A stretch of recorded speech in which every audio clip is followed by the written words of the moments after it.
The end is nigh. Ourselves, the creators, we're about to be replaced. Yeah, we had our time in the spotlight, but it looks like VTubers are coming in and they're taking over.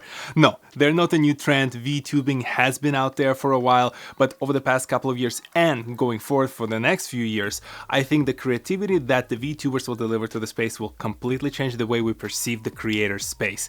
Welcome to the TohirT channel. My name is Tahir, and today we're talking about VTubers and how someone like yourself, if you never want to show your face, can have a completely solid creator career, or you might not be a real person at all. Ooh, let's do this.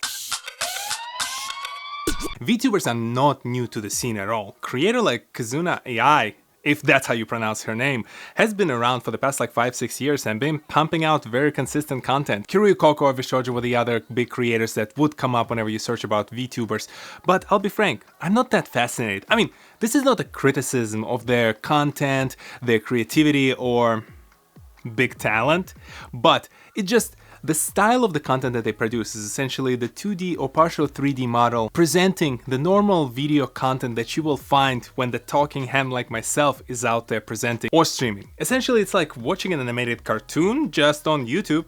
These two creators are who got me really curious about the space, primarily because Ami Yamoto and CodeMiko completely changed the way the VTubing works. They essentially brought the 3D representation, the virtual avatars of themselves, into the real world and created the interactions around them. It's mind-blowing that it took me this while, until 2021, to actually realize that this is a thing, and the technology that essentially drove movies like Avatar is now available to us and within our reach for a few $1,000s. Ami Yamoto does what looks like a real shot of herself in the public setting in London, and then she puts a 3D plate of her avatar over it. What essentially the plate is, she shots the video, she has her avatar, and she combines them together into a single footage. This particular shot really impressed me. She integrated herself so well into the scene in her virtual avatar that for a second I doubted. I thought maybe this is a fully 3D rendered scene, yet you can clearly tell that the car and the surrounding are the real live footage, and only from the steering wheel and backwards is her avatar. She vlogs about very common things. She talks about her love for coffee, she talks about what it's like living in London, what it's like growing up in Tokyo. Essentially the regular vlogging content that you would find plenty of all over YouTube, but that has its very nice and fresh spin. CodeMiko. Where do I even start with CodeMiko? Okay, she plays two different characters. She plays the technician, the person behind the avatar, who is essentially Mocap suit wearing personality. You've seen those suits before. Those are the ones that are black and gray and have those balls on it, and the actors would usually wear them on set to portray some sort of 3D character that they would later put into the movie. Well, the Miko is the character that you actually see most of the time, the virtual avatar that sits in the room and performs certain interviews, or actually is placed in different kind of settings and acts out based on what the technician does in the real life in that mocap suit. This is not a cheap tech. As Miko puts it in her interview with the Creator Economics, she had to spend over $20,000 to purchase all the equipment she needed to start CodeMiko, and she did it in one of the most uncertain times in her life. I was kind of crazy, I think. I know Twitch is like really brutal, but I've never seen someone do what I've done on stream before, so I was like, you know, it's unique enough that maybe it'll work out. I put down around 20 grand for the suit, for my computers, for my, you know, other setup, and then on the hardest part about it was I wasn't making any money, and then I decided to spend another 20 grand on trying to make it on Twitch. I'm equally excited about both formats that Ami and Miko produce. In Ami's case, the beautiful thing is that she can continue interacting with other people while she is herself. So essentially her and I can be in the same frame, talking, conducting an interview, but then later on in the post-production, she can place her virtual avatar over her own body, and that introduces this natural interaction into the videos that we frequently do not see. How many times did you see actors or personalities acting like there is a 3D person in the room, and how many times it actually looked real? In the CodeMiko's use case, She actually streams live. I did not mention to you the fact that compared to all those other creators, she actually streams live in that 3D environment. The beautiful thing, she can place her virtual avatar Miko into any kind of environment and create its own content around it. Plus, her viewers can live interact with her. For a small fee, her viewers can completely change the environment around her. They can show up in her 3D environment as different characters, or can fully change what happens to Miko at any given point in time. This is taking that viewer interaction to the whole nother level and creating the content within content, and essentially continuously evolving what it's like to be a video creator in today's world. No wonder that she is a software engineer by trade, and now she has to employ multiple different engineers to help her continuously push the envelope forward. I had like 200, 300 viewers, and then in December I like grew to like 10,000.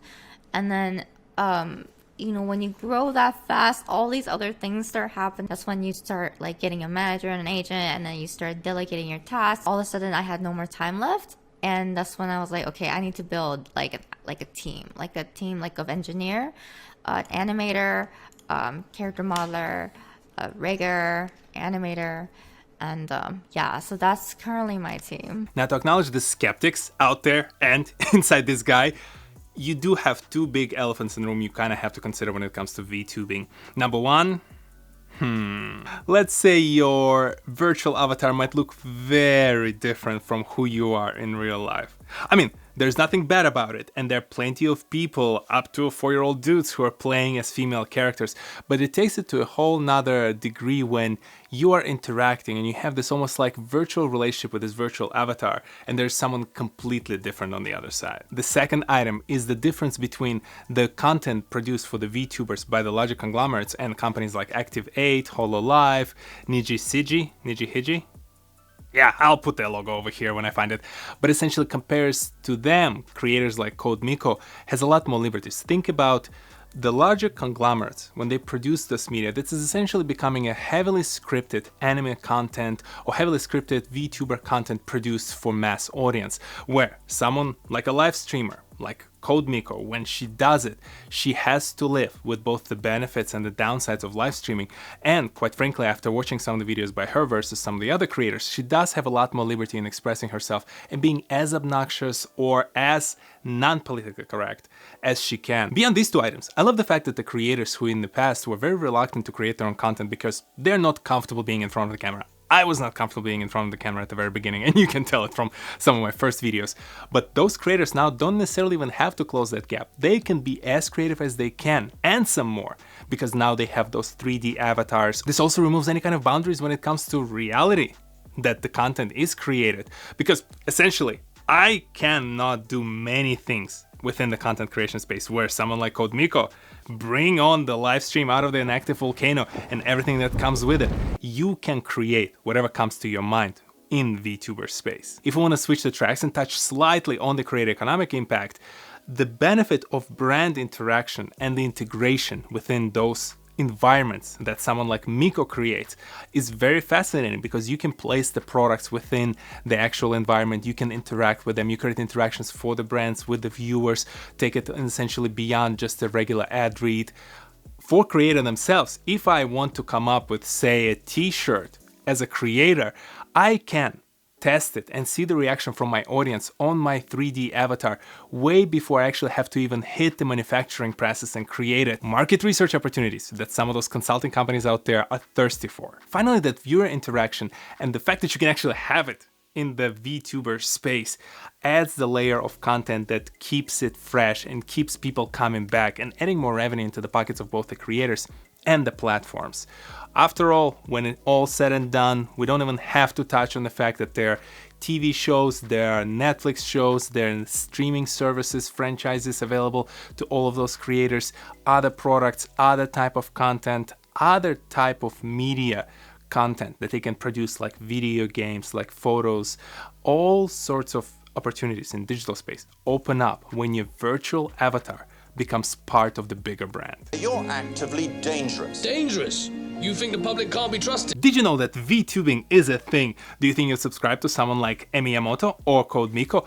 And what are other creative ways by which the technology is applied today in the media world that you think I should talk about next? Share your thoughts and ideas in the section below. Ami Yamoto, CodeMiko, they're just scratching the surface with these technologies or what is possible, and I'm so glad that I'm here for it relatively early, and I'm curious to see how far they will take it, or maybe we'll even participate in it. If, like me, you're interested in the technologies or the influential people or the creators out there, well, I'm here every Saturday, 10 a.m. Eastern. Hit that subscribe button, hit that like button, share this video with some of your friends. Here are more videos for you to enjoy on my channel, and well, I'll see you in the next one. Peace.